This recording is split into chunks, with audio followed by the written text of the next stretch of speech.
جادو سیکھنے والا، سکھانے والا اور کرنے والا جادو کفریہ اور شرکیہ اعمال کر کے ہی کرتا ہے. یہ دو چیزیں کفریہ اعمال اس میں پائے جاتے ہیں، اسی وجہ سے یہ کفر ہے، یہ شرک اکبر ہے. اخیر میں دو باتیں بتاتا ہوں میں، اس کے بعد آگے بڑھوں گا بڑی تیزی کے ساتھ. اسلام کے اندر جادوگر جو جادو کرنے والے ہوتے ہیں ان کی سزا قتل ہے. ان کی سزا کیا ہے؟ قتل ہے. ان کی سزا قتل ہے. حضرت عمر رضی اللہ عنہ، عثمان رضی اللہ عنہ، ابن عمر رضی اللہ عنہ، حفصہ رضی اللہ عنہ، جندب بن کعب رضی اللہ عنہ، جندب بن عبداللہ رضی اللہ تعالی عنہ، قیس بن سعد رضی اللہ عنہ. کتنے ہو گئے یہ؟ 1 2 3 4 5 6 7. ابن قدامہ رحمہ اللہ کہتے ہیں 7 ایسے صحابہ ہیں جنہوں نے جادوگروں کو قتل کیا ہے. ابن قدامہ کہتے ہیں کہ جب 7 صحابہ سے یہ چیز ثابت ہے، اس وقت دوسرے صحابہ بھی تھے، انہوں نے اس بات پر ٹوکا نہیں ان کو. اس سے معلوم ہوا کہ سارے صحابہ کا اس بات پر اتفاق تھا، اجماع تھا، جو جادوگر جنات و شیاطین کی مدد لے کر کفریہ اور شرکیہ اعمال کا سہارا لے کر جادو کرتا ہے، اس کی سزا اسلام میں قتل ہے. اس کو قتل کر دیا جائے گا. اس کو قتل کر دیا جائے گا. یہ مسئلہ آپ بنیادی طور سے یاد رکھیے. لیکن قتل کرنے والا کون ہے؟ ہم قتل کریں گے ہندوستان کے ماحول میں؟ نہیں.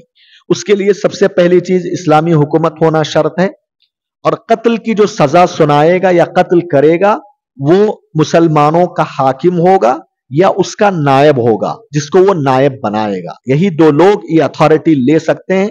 اس کے علاوہ اگر اسلامی حکومت نہیں ہے تو جہاں اسلامی حکومت نہیں ہے وہاں یہ سب نہیں کر سکتے آپ. یہ حرام ہے کرنا. اس کے لیے بنیادی شرط یہ ہے سزا قائم کرنے کے لیے اسلامی حکومت ہو، اور اسلامی حکومت میں بھی ہر کوئی نہیں کر سکتا. سعودی عرب اسلامی حکومت ہے. اب اسلامی حکومت میں ایک آدمی دیکھا کہ جادو کر رہا ہے، ایک آدمی پکڑ کے اس کو قتل کر دے گا؟ نہیں. وہ اس کی ذمہ داری یا تو اس کو سمجھائے، اس سے دور کرے، اس سے توبہ کرنے کی جو ہے ہدایت دے، یا پھر وہ بادشاہ وقت، حاکم وقت کو بتائے. بس اس پر جو سزا لاگو کرے گا وہ ہر آدمی نہیں کرے گا. اسلامی حکومت میں بھی وہ یا تو حاکم وقت کرے گا یا تو اس کا نائب کرے گا. یہاں ایک بات بتائی جاتی ہے، مسئلہ علماء کرام نے ذکر کیا. ایک آدمی جادو کرتا ہوا پکڑا گیا حاکم وقت کے پاس. اسلامی حکومت میں ایک حاکم وقت ہے، اس کے پاس مسئلہ پہنچ گیا. تو کیا اس جادوگر سے حاکم وقت توبہ کروائے گا یا نہیں کروائے گا؟ یعنی اس کو چانس دے گا کیا؟ بولے گا کہ توبہ کر لو، ہم چھوڑ دیں گے.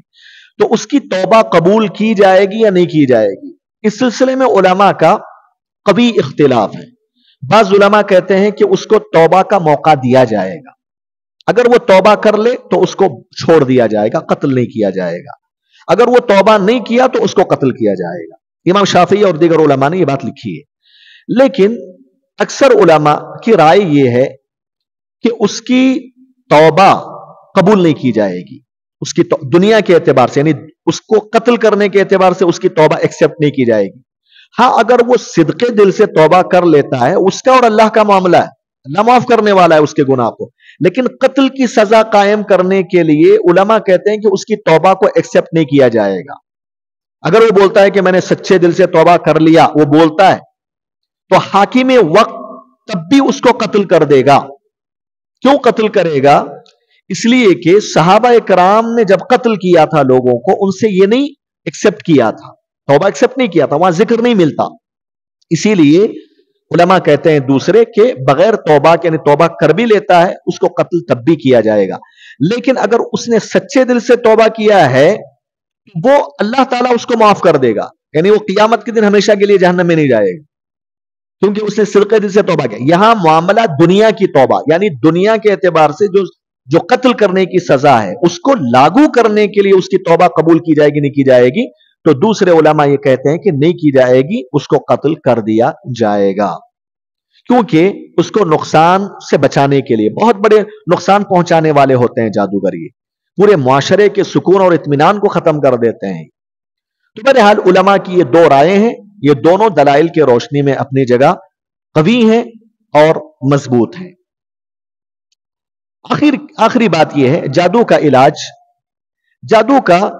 جو ہے دو طریقے سے ہوتا ہے، ایک جائز طریقے سے، دوسرا ناجائز طریقے سے۔ ناجائز طریقہ کیا ہے؟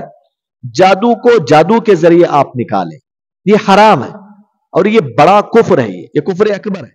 یعنی کسی پر جادو ہو گیا، اب آدمی کیا کرتا ہے؟ جادوگروں کے پاس ہی جاتا ہے وہ جادو کو اتارنے کے لیے، جادوگروں کا سہارا لیتا ہے۔ اب جادوگر جادو کے ذریعے جادو کو اتارتا ہے، یہ کفر اکبر ہے۔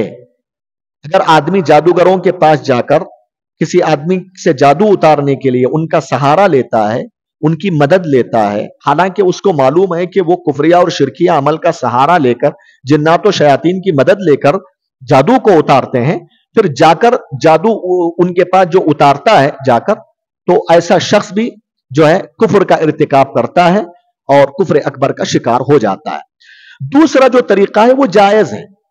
علامہ ابن قیم رحمت اللہ علیہ نے اس میں 4 بنیادی طور پہ طریقے ذکر کیے ہیں جادو کو اتارنے کے۔ پہلا یہ ہے کہ آپ دعائیں کریں، اللہ رب العالمین سے دعائیں کریں، دعا مومن کا ہتھیار ہے۔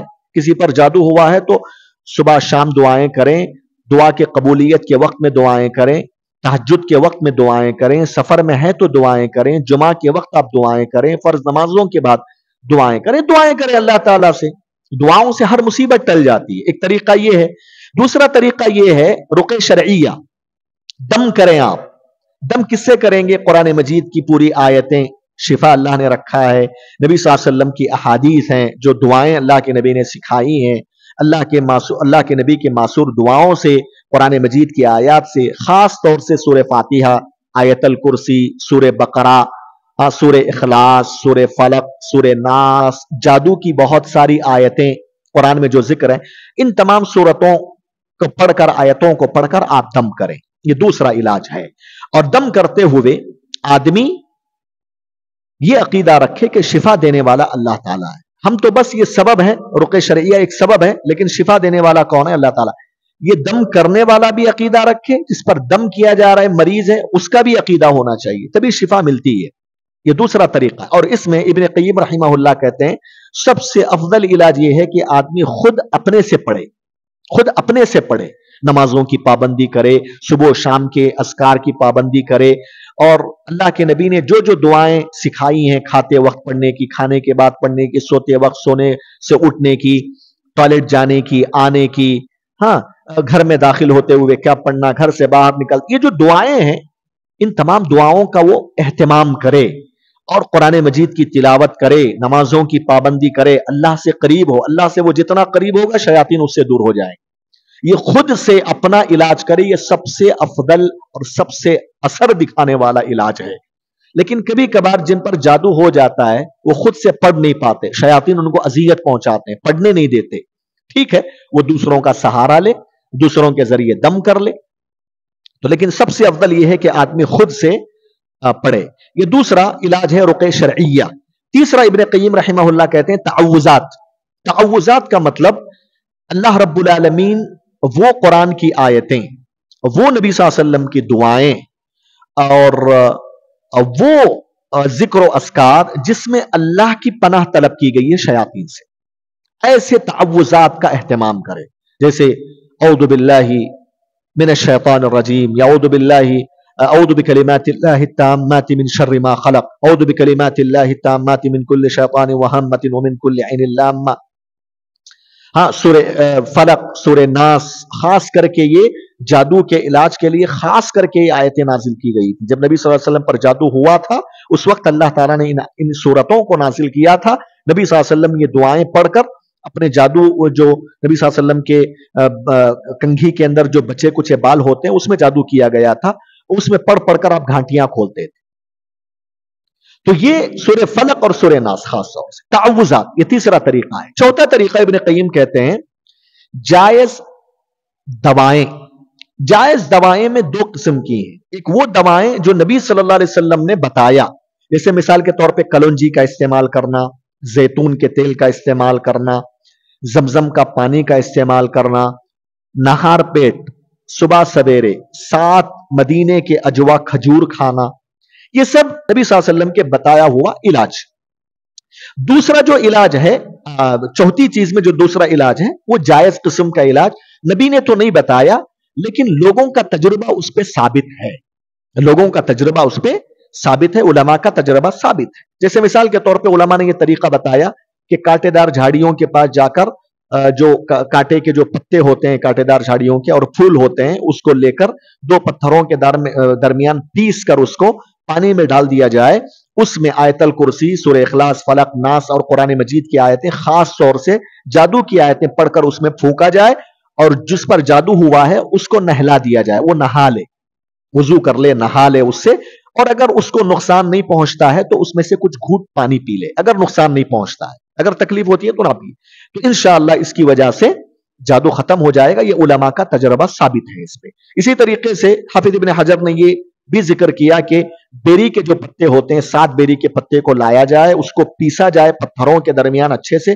پانی میں ڈالا جائے، پھر جو ہے اس پانی میں دم کیا جائے، آیت الکرسی، سورہ بقرہ، سورہ فلق، سورہ ناس اور جادو کی آیتیں پڑھ کر اس میں پھونکا جائے، پھر اس کو جو جس پر جادو ہوا ہے وہ نہا لے اس پانی سے، اور اگر اس کو نقصان نہ ہو، تکلیف نہ ہو تو اس سے کچھ پی لے، اس سے بھی انشاءاللہ اللہ تعالیٰ جادو ختم۔ اس طرح کے جو تجربے ہیں، تو یہ جادو کا جائز علاج ہے۔ اور اس کے علاوہ دوسرا جائز علاج آپ استعمال کر سکتے ہیں جادو کے، لیکن بس شرط یہ، 2 شرطیں ہیں اس میں۔ دوسرا جو بھی علاج ہے آپ اختیار کر سکتے ہیں جادو کو اتارنے کے لیے، 2 شرطوں کے ساتھ۔ پہلی شرط یہ ہے کہ اس میں شرک کا پہلو نہیں ہونا چاہیے، شرک سے بالکل پاک ہونا چاہیے۔ نمبر 2، اس پر تجربہ ثابت ہونا چاہیے۔ تو میں بہت کافی وقت اسی میں نکل گیا، جادو سے متعلق یہ تفصیل میں نے آپ کے سامنے ذکر کی۔ بہرحال اس کے بعد دیکھیے، میں بڑی تیزی کے ساتھ ذکر کر دوں، اللہ المستعان، بہت ہم آہستہ چل رہے ہیں۔ کبھی کبھار ایسا ہو رہا ہے کہ بھئی کچھ چیزیں میرے سامنے آ رہی ہیں جادو کی، تو مجھے تسلی نہیں ہوتی، کچھ چیزیں بھئی ایک جگہ آ رہی ہیں تو آپ کو فائدہ ہو جائے بس، اسی لیے میں اس سے متعلق تمام چیزیں بیان کرنے کی کوشش کر رہا ہوں۔ اس کے بعد کا سوال یہ ہے، غائب کی خبر دینے والے، دست شناس، چوریاں بتانے والے اور کاہن، مستقبل کی خبریں بتانے والے کی علم غیب کے دعوے میں تصدیق کر سکتے ہیں کیا؟ جواب، ہمیں ان کی باتوں پر یقین نہیں کرنا چاہیے اور نہ ہی ان کی کسی بھی حد تک تصدیق کرنی چاہیے۔ فرمان الہی ہے، قل لا يعلم من في السماوات والارض الغیب الا اللہ، اے نبی صلی اللہ علیہ وسلم آپ کہہ دیجئے اللہ کے سوا آسمانوں اور زمین میں جو بھی ہے کوئی بھی غیب کا علم نہیں رکھتا۔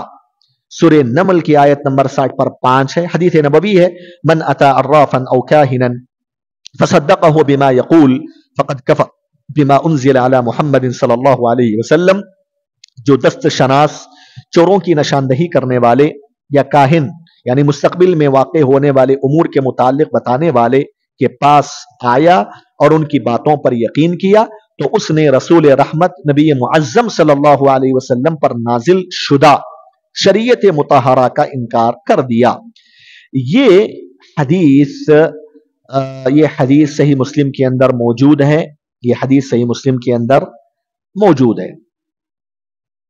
جی ہاں، میں یہاں بتا دوں آپ کو خلاصہ، اس مسئلے کا خلاصہ بتا دوں۔ یہاں دست شناس کا کیا مطلب؟ ہاتھوں کی لکیریں دیکھ کر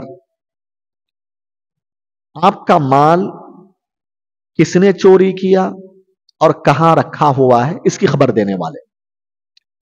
دست شناس کا مطلب ہاتھوں کی لکیر دیکھ کر غیب کا دعویٰ کرنے والے، غیب کی باتیں بتانے والے، اور خاص کر کے چوری، آپ کا مال اگر چوری ہو گیا، سونا آپ نے کسی نے چورا لیا، بہت بڑا مال آپ کا چوری ہو گیا، رات نہیں معلوم، تو کوئی آدمی جاتا ہے ایسے لوگوں کے پاس، وہ آپ کے ہاتھ کی لکیروں کو دیکھتا ہے، بولتا ہے کہ ہاں چوری کرنے والا فلاں جگہ ہے، فلاں جگہ تمہارا سونا چھپایا ہوا ہے۔ اس کو دست شناس بولتے ہیں، عربی میں اس کو عراف بولتے ہیں، عراف، حدیث میں عراف کا لفظ استعمال ہوا ہے۔ ہاتھوں کی لکیروں کو دیکھ کر غیب کی باتیں بتانے والے، غیب کی باتوں کا نالج ہے اس کا دعویٰ کرنے والے۔ کاہن کا مطلب ایسے لوگ جو مستقبل کی خبریں بتانے والے، یعنی آپ کو اولاد نہیں ہو رہی ہے، کسی کو اولاد نہیں ہو رہی ہے، تو وہ جاتا ہے فلاں بابا کے پاس، تو بولتا ہے اچھا کبھی ہاتھ کی لکیروں کو دیکھے گا، کبھی ستاروں کو دیکھے گا، کبھی جو ہے زمین میں لکیریں مارے گا مخصوص انداز سے، پین سے، اس سے بولے گا اچھا تمہیں اگلے سال بیٹا ہوگا، تمہیں اگلے سال بیٹی ہوگی، تمہیں اولاد ہوگی. فیوچر کے بارے میں بتانے والا، غیب کی خبر بتانے والا، اس کو کاہن بولتے ہیں. تو سوال یہ ہے، اچھا ہماری زبان میں بابا قسم کے لوگ ہوتے ہیں دیکھیے، اور ہاتھ کا نشان لگا ہوا ہوتا ہے. انڈیا کے اندر بہت سارے مقامات آپ دیکھیں، باقاعدہ میں خود دیکھا ہوں کئی جگہ، ایک جو ہے لوہے کا بورڈ ہے، اس کے اندر ہاتھ کا نشان ہے، آرو مارک دیا گیا، اس کا راستہ بتایا گیا، ہاتھ کا نشان. کیا ہوتا ہے معلوم ہے؟ وہ ہاتھ کے نشان کا مطلب یہی لوگ ہوتے ہیں. وہ آپ وہاں جائیں گے، وہ فیوچر کا بولیں گے، آپ کے فیوچر میں تجارت میں نقصان ہو رہا ہے، کوئی بھی جب سے میں دکان ڈالا ہوں فائدہ نہیں ہو رہا ہے، بھئی آگے میری زندگی میں یہ دکان میں فائدہ ہوگا کیا نہیں ہوگا؟ وہ بولے گا نہیں تمہیں نقصان ہوگا، آگے تمہیں فائدہ ہوگا، تمہیں بچے ہوں گے نہیں ہوں گے، تمام چیزیں مستقبل کی خبریں بتانے والے بابا قسم کے لوگ جو ہوں. تو ایسے لوگوں کے پاس جانا، ان کی باتوں کو سچ ماننا کیسا ہے؟ سوال یہ ہے. اس مسئلے کو سمجھنے کے لیے آپ اس مسئلے کو سمجھیے. اس کی 4 قسمیں ہیں، اس کی 4 حالتیں، ہر ایک کا حکم الگ الگ ہے. نمبر 1، غور سے سنیے. اگر کوئی بھی مسلمان ایسے عراف اور کاہنوں، نجومیوں کے پاس جاتا ہے، جا کر ان سے سوال کرتا ہے، کوئی بھی بولتا ہے کہ مجھے اولاد نہیں ہو رہی، کیا مسئلہ ہے؟ میرے تجارت میں نقصان ہو رہا ہے، آپ کیا بولیں گے میرے بارے میں؟ کچھ بتائیے، ٹپ دیجئے. پتہ نہیں کیا کیا بولتے ہیں لوگ الفاظ میں. تو آپ کوئی آدمی جا کر ان سے سوال کرے اور وہ جو بولتے ہیں اس بات کو سچ مان لے، ایسا کرنے والا کافر ہو جاتا ہے. یہ کفر اکبر ہے. ان کی باتوں کو سچ ماننا یہ کفر ہے، بڑا کفر ہے. ایسا کرنے والا اسلام سے نکل جاتا ہے والعیاذ باللہ. اگر کسی نے کر لیا ایسا، وہ کافر ہو گیا، اس کو فوراً لا الہ الا اللہ محمد رسول اللہ پڑھنا، پھر سے اسلام میں داخل ہو رہا ہے فوراً. آسان طریقہ ہے الحمدللہ. اگر کوئی آدمی بڑے کفر اور شرک کا کام کرتا ہے نا، اس کا طریقہ کیا ہے معلوم ہے؟ پریشان نہیں ہونا. ہو کبھی آدمی کو نہیں معلوم ہوتا، کر لیتا ہے، ٹھیک ہے. اہل علم نے کہا کہ جہالت کی وجہ سے کفریہ کام وہ معذور ہوتا ہے، لیکن ہر کفریہ کام بھی نہیں ہوتا. ہاں یہ مسئلہ بہت اہم ہے. شرکیہ اور کفریہ کام میں بعض علماء نے جہالت کو معذور قرار نہیں دیا، عذر قرار نہیں دیا ہے. اگر کسی بھی آدمی سے بڑا شرک اور بڑا کفر کا کام ہو جاتا ہے، اس کا طریقہ یہ ہے کہ وہ فوراً توبہ کرے اللہ تعالیٰ سے، اس کام سے سچے دل سے، پھر لا الہ الا اللہ محمد رسول اللہ زبان سے ادا کرے، دل اور زبان سے، پھر مسلمان ہو گیا. تو بہرحال یہ بڑا کفر ہے. ان سے سوال کرنا، ان کی تصدیق کرنا. اس کی دلیل جمیل زینوں نے ذکر کی، صحیح مسلم کی روایت ہے کہ جو کوئی شخص عراف یا کاہن کے پاس جائے اور ان کے باتوں کو سچ مانے، اس نے نبی صلی اللہ علیہ وسلم پر جو دین نازل ہوا اس کا انکار کر دیا. مطلب قرآن کا انکار کر دیا اس نے، نبی صلی اللہ علیہ وسلم کی احادیث کا انکار کر دیا. اور جو قرآن اور حدیث کا انکار کرنے والا ہے، کیا وہ مسلمان رہے گا؟ مطلب سمجھ میں آیا حدیث کا؟ آپ فقد کفر بما انزل علی محمد صلی اللہ علیہ وسلم. دوسری حالت، دوسری قسم، اگر کوئی مسلمان ایسے کاہنوں اور عرافوں کے پاس جو غیب کی باتیں بتاتے ہیں جاتا ہے، ان سے سوال کرتا ہے، بس سوال کرتا ہے، ان کی باتوں کو سچ نہیں مانتا، صرف سوال کر رہا ہے. جا کے گیا، بولا کہ مجھے اولاد نہیں ہو رہی ہے، بس سوال کیا، اس نے جو بتایا اس کی تصدیق نہیں کرتا، ہو جا کے صرف سوال کر لیتا ہے ایسے لوگوں کے پاس، تو یہ کفر اصغر ہے، یہ چھوٹا کفر ہے.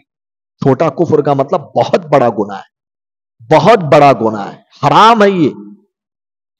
اور ایسے شخص کے 40 دن کی نمازوں کا ثواب اللہ عطا نہیں کرے گا. ایک مرتبہ آدمی چلا گیا ایسے لوگوں کے پاس، سوال کر لیا، اس کے بعد جو 40 نمازیں پڑھے گا نا، 40 دن کی نمازیں، ان نمازوں کا ثواب اللہ تعالیٰ اسے عطا نہیں کرے گا. جیسا کہ پہلے نبی صلی اللہ علیہ وسلم نے فرمایا صحیح مسلم کی روایت میں، من اتا عرافا فسألہ عن شیء لم